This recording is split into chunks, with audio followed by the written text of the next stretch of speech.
షేర్లింగంపల్లి నియోజకవర్గం అంటే మొత్తం తెలంగాణలోనే రిచెస్ట్ కాన్స్టిట్యున్సీ అని చెప్తాము. ఇక్కడ లేనిది లేదు. ప్రపంచవ్యాప్తంగా ఉన్న పెద్ద పెద్ద కంపెనీలు ఉన్నాయి, పెద్ద పెద్ద రోడ్లు ఉన్నాయి, చాలా చాలా పెద్ద విల్లాస్ ఉన్నాయి, ప్రాజెక్ట్స్ ఉన్నాయి అని చెప్తాం. చాలా రిచ్ కాన్స్టిట్యున్సీ అని చెప్తాం.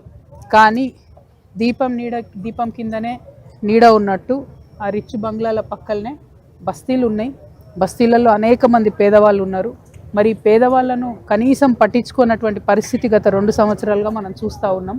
ప్రత్యేకించి రోడ్ల కోసం, అదేవిధంగా ఏదైతే పెన్షన్లు ఇస్తామన్నారో, అదేవిధంగా ఏదైతే ఇండ్లు ఇస్తామన్నారో, ఏదైతే వాగ్దానాలు 6 గ్యారెంటీలు అని చేసిండ్రో, అది కరెంటు కావచ్చు, గ్యాస్ కావచ్చు, మహిళలకు ఇస్తామన్న 2500 కావచ్చు, యువకులకు ఇస్తామన్న నిరుద్యోగ భృతి కావచ్చు, వీటి మీద కూడా కనీసం మాట్లాడనటువంటి పరిస్థితి ఉంది.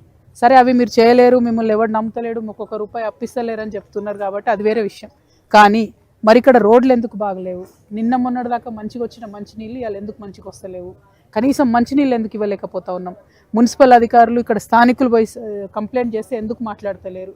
రేషన్ కార్డులు ఇవ్వలేదు కేసీఆర్ గారు అని చెప్పి మీరు అధికారంలోకి వచ్చిరు, మరి మీరెందుకు ఇస్తలేరు రేషన్ కార్డులు? మీరెందుకు ఓపెన్ చేస్తలేరు పోర్టర్లు? సో మభ్య పెట్టడం ప్రజలను మానేసి ప్రజలకు దయచేసి పనిచేసి పెట్టాలని నేను కోరుతా ఉన్నా.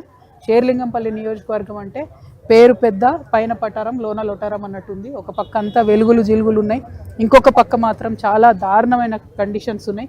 ఇప్పుడు మేము చూసి వచ్చినటువంటి శ్మశాన వాటిక నుండి పాములు పోయి స్థానికుల ఇళ్లలోకి పోతున్నాయి. మరి ఎట్లా ఉండాలి ప్రజలు అన్నది కూడా కొంచెం మానవతా దృక్కోణంతో ఆలోచించి మున్సిపల్ అధికారులు తక్షణమే రావాలి.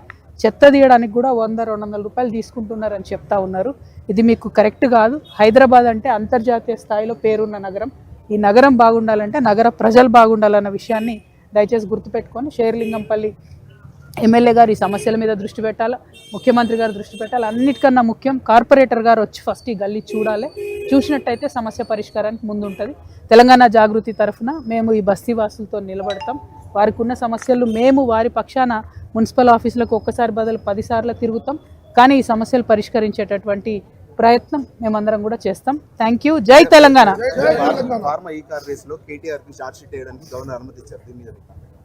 ఇప్పుడు బీజేపీ వాళ్ళకి ఏం పని ఉంది?